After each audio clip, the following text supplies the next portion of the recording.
Hi అందరికీ. వర్షాకాలం start అయింది కదా. ఈవినింగ్ ఎప్పుడైనా వేడివేడిగా స్నాక్స్ చేసుకోవాలనుకున్నప్పుడు మీరు ఇవి ట్రై చేయండి. చాలా ఈజీగా చేసుకోవచ్చు. టేస్ట్ కూడా చాలా బాగుంటాయి. ఇవి ఎక్కువ మందికి తెలియదని నేను అనుకుంటున్నాను. తెలిస్తే మాత్రం కామెంట్ చేసి చెప్పండి.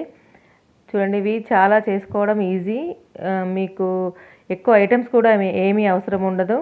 మనకి ఫ్రిడ్జ్లో ఇడ్లీ పిండి ఎలాగో రెగ్యులర్గా ఉంటుంది కదా మన ఇంట్లో, అది కొద్దిగా ఉంటే మనకు సరిపోద్దండి. దానికి కొంచెం ఉప్మా రవ్వ యాడ్ చేసుకొని ఈ విధంగా కలుపుకోవాలి. ఇట్లా మరీ పలుచగా కలుపుకోవద్దు, అలాగని మరీ గట్టిగా ఉండొద్దు.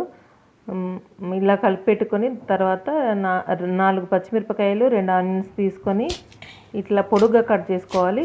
పొడుగ్గా కట్ చేసుకుంటే బాగుంటుంది. కట్ చేసుకొని ఇప్పుడు మనం కలిపి ఉంచుకున్నాం కదా ఇడ్లీ పిండిలో కొద్దిగా ఉప్మా రవ్వ కలుపుకున్నాం కదా, దాంట్లో ఇవి కట్ చేసుకున్నవి వేసుకోవాలి. దానికి ముందు జీలకర్ర,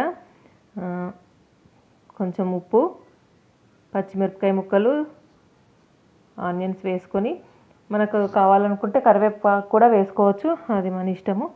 ఇట్లా కలుపుకోవాలండి. పలుచగా కలుపుకున్నాం అనుకోండి మనకు ఆయిల్ బాగా లాగేస్తుంది. క్రిస్పీగా వస్తాయి కానీ చాలా ఆయిల్ లాగుతుంది. అలాగని ఎక్కువ పలుచగా కలుపుకోకుండా ఇది చూడండి, ఈ విధంగా కలుపుకుంటే సరిపోద్ది. దీనికి ఎక్కువ వాటర్ ఏం అవసరం ఉండదు. కొంచెం అవసరమైతే కొద్దిగా చల్లుకొని కలుపుకోండి, అంతే అండి. ఇంకా డైరెక్ట్ మనం వేడి నూనెలో వేసుకొని డీప్ ఫ్రై చేసుకోవడమే. ఇది మా ఇంట్లో వాళ్ళు ఒకరోజు స్నాక్స్ అడిగితే ఏం చేయాలా అని సడన్గా ఆలోచించుకొని ఇది ట్రై చేశాను. బాగా వచ్చాయి. ఇప్పుడు కాదండి, నేను ఇది ఒక 10 సంవత్సరాల క్రితం నుంచి చేస్తున్నాను.